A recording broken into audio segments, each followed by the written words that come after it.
Municipal worker trade union alliance के सदस्य सैयद जुल्फ़िकार शाह की सदारत में आज एक इजलास का इनेकाद किया गया, जिसमें यूनियन के रहनुमा वारिस गुलनार हो या गुल इस्लाम हो, अब्बास शाह हो, अजीज बिलोच, उज़ैर बिलोच और दीगर जहां मौजूद थे वहीं पर अहम फैसले भी किए गए।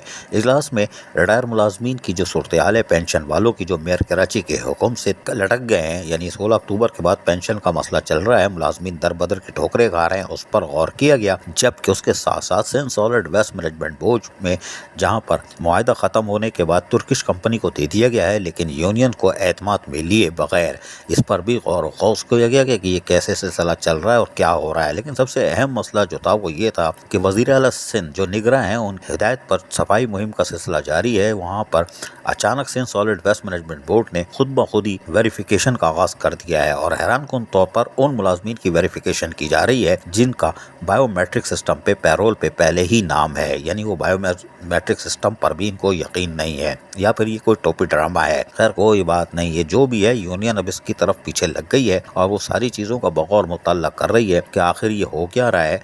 जो पैरोल पर मौजूद हैं और बायोमेट्रिक सिस्टम के तहत मौजूद हैं, उनको मजमा खड़ा करके उनकी वेरिफिकेशन का मकसद क्या है। लेकिन बहरहाल यूनियन सर जोड़ के बैठ गई और आने वाले दिनों में शायद कोई धम धमाधम मस्त कलंदर भी देखने में आ जाए। अजीज आरिफ, KBS बलियाती न्यूज़, कराची। ऐसी ही खूबसूरत वीडियोस फ्यूचर में हासिल करने के लिए रेड बटन पर क्लिक करके और बेल आइकॉन को प्रेस करके हम सबके सब्सक्राइबर बनना मत भूलिए।